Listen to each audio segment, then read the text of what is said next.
Your Eye on Annapolis daily news brief keeps you informed about what's happening in Annapolis, Anne Arundel County, and Maryland. Local news, local sports, local events, local opinion, and, of course, local weather. Your Eye on Annapolis daily news brief starts now. Good morning. It's Tuesday, April 27th, 2021. This is John Frenaye, and this is your Eye on Annapolis daily news brief. No lighthearted, witty banner to start this morning. I'm just not feeling it, so let's get started. A close call for a Maryland State Police trooper early Monday morning. It happened on westbound Route 50 just before the Ritchie Highway exit on the Broadneck Peninsula. The trooper was wrapping up a traffic stop and standing on the passenger side of the vehicle when a white Volvo tractor trailer struck his patrol car, which was parked with the lights activated and everything. The truck didn't stop, and police are looking for it. If you have any information, you need to call the Annapolis Barracks at 410-267-5800, and the truck should have damage to the passenger side cab and be missing a step rail. Boy, talk about not reading the room. The Key School invited an author, Haben Girma, to talk about her book entitled Haben, the Deafblind Woman Who Conquered Harvard Law. Well, as the title says, she's a lawyer, she is deaf, and she is blind, and her area of practice is accessibility. Shortly before she and another disability attorney were set to go on, they asked about captioning for the deaf people. And Key School, according to Girma, said they can't do that. Dumbfounded, she did go on with the show, but blasted the Key School to her very significant social media following yesterday. You can see the video on eyeonannapolis.net, but she captioned it like a bad joke. Two accessibility lawyers walk into a festival to talk about accessibility, and there's no captioning. I guess this is the appropriate time to use one of those facepalm emojis, I guess. We did reach out to the Key School and heard from them late last night with a statement saying that they are deeply sorry they had to confront accessibility issues with the Annapolis Book Festival. It was our understanding that during the planning of the festival that there would be closed captioning for all of the panels. Unfortunately, that was not the case. With the advice of Mrs. Girma and moderator Ms. Feingold, we were able to adjust the panel presentation to a Zoom platform and utilize closed captioning through its service. However, as we are learning now, not all the closed captioning services provided error-free transcription. Moving forward, we will be more discerning about the capabilities of companies we partner with and more deliberate in our conversations with our authors. In the public school realm, there was no clear-cut favorite for a new name for the George Fox Middle School, so they used their formula and now have whittled it down to a list of 11 finalists. Actually, it was supposed to be 10, but there was a tie. And now their stakeholders are able to vote upon that. The finalists are Northeast Middle School, Stony Creek Middle School, Green Haven Middle School, Pasadena Middle School, which is a really bad idea in my opinion. You don't ever want to name a school that can be abbreviated PMS. Havenwood Middle School, Fox Middle School, and in a brilliant marketing move from an Annapolis restaurant, Fox's Den Middle School, The Middle School, Malcolm X Middle School, Sunset Middle School, and Two Rivers Middle School. Those are the finalists. This round does go from 9 a.m. today through 5 p.m. Friday. If you are a constituent of that school, you should have gotten an email with a link to vote, and the top voter will be sent to the Board of Education for consideration and possible adoption. Me, I still think the Schoolie McSchool Middle School would have been a better name.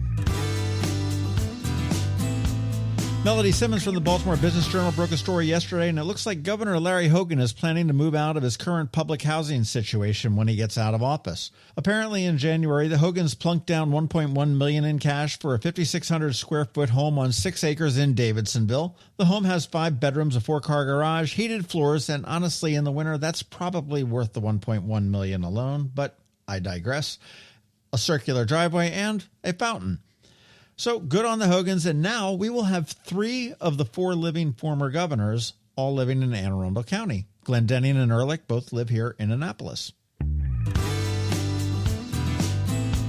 And finally, this announcement really made me happy. The Lifeline 100 is back. This is the Century Ride put on by the Anne Arundel County Recreation and Parks Department, the Police Department, and Bike AAA in October of every year. Last year, it was COVID canceled, but this year it is back, and I am looking forward to riding it again. Now, don't think I'm crazy. I do not do the 100 miles or the 65-mile options, mainly because I am terrified of the roads in this county. But I will be doing the 45-mile version, which is all trail, And there are 30-mile and 15-mile options as well, so there is something for everybody. Discounted tickets are available now. You can get them at lifeline100.com, and that is the number 100. It's not spelled out or anything like that, so it's lifeline100.com. Okay, that does wrap up the news for us today. A huge thank you to our sponsors for the Daily News Brief, Solar Energy Services in Millersville and the Kristi Neidhardt Team of Northrop Realty, a Long and Foster company. So now you just have to hang tight. We have George Young here from DCMDVA Weather with your locally forecast weather report. All of that gets underway in just 1 minute after we hear from Rick Peters from Solar Energy Services. Hello, energy consumers. This is Rick Peters, president of Solar Energy Services, with your Clean Energy Minute. Does your home experience power outages? Or maybe you're concerned about energy resilience in general? If so, that's another great reason to consider clean, quiet solar-powered energy with battery backup. You may have heard residential solar adoption has rapidly increased during the pandemic for multiple reasons, and many homeowners like yourself are adding battery backup and electric vehicle charging to their solar projects. And with Maryland's residential energy storage income tax credit, along with the federal tax credit for batteries when paired with solar, the economics are quite compelling, and that secure feeling is even better. So whether you're looking for clean energy, energy resilience, or overall peace of mind with solar energy, we can help. To schedule a free solar design, call us today at 410-923-6090 or on the web at solarsaves.net. But hurry, sunshine's a-wasting. Sunshine, sunshine, nothing else can make me feel so fine. When you live near Annapolis, you know how fickle the weather can be. So you need a truly local forecast that's accurate and reliable. Forecast right here in Annapolis.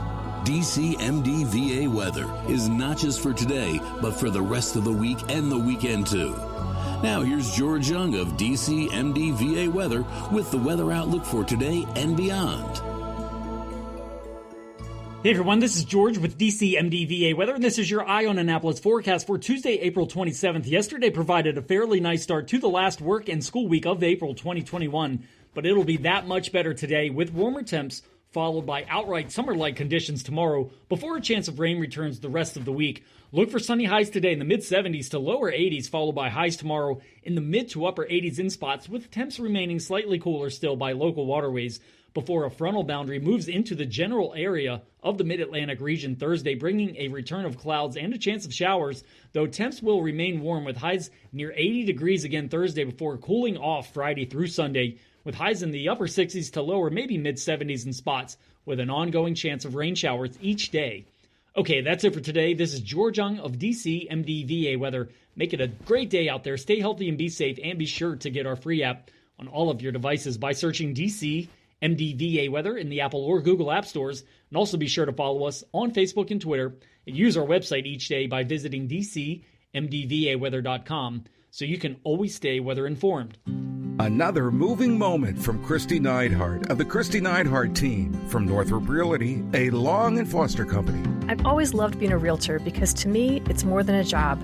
It's something that gives me an incredible sense of helping others. And this year in particular, when so many people we've helped had to move rather than wanted to move, it gave me an even greater sense of purpose.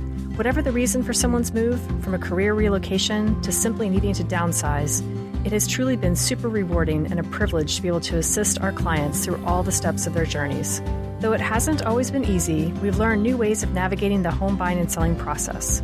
So whether you need to say goodbye to your current home or are looking for a new house to start the next chapter of your life in, the Kristi Neidhardt Team is here to work with you and for you, because truly we are all in this together. That's another moving moment from Kristi Neidhardt. To get in touch, call 410-295-6579 or visit kn-team.com. That's kn-team.com. You've been listening to the Eye on Annapolis Daily News Brief. Tell your friends and colleagues, this is the podcast where you can keep up on the latest with what's going on in Annapolis and Anne Arundel County. And don't forget about our website, eyeonannapolis.net, where you can find even more information. And make sure you follow us on Facebook at All Annapolis and on Twitter at Eye on Annapolis. This Daily News Brief podcast comes to you every Monday through Friday at 6 a.m.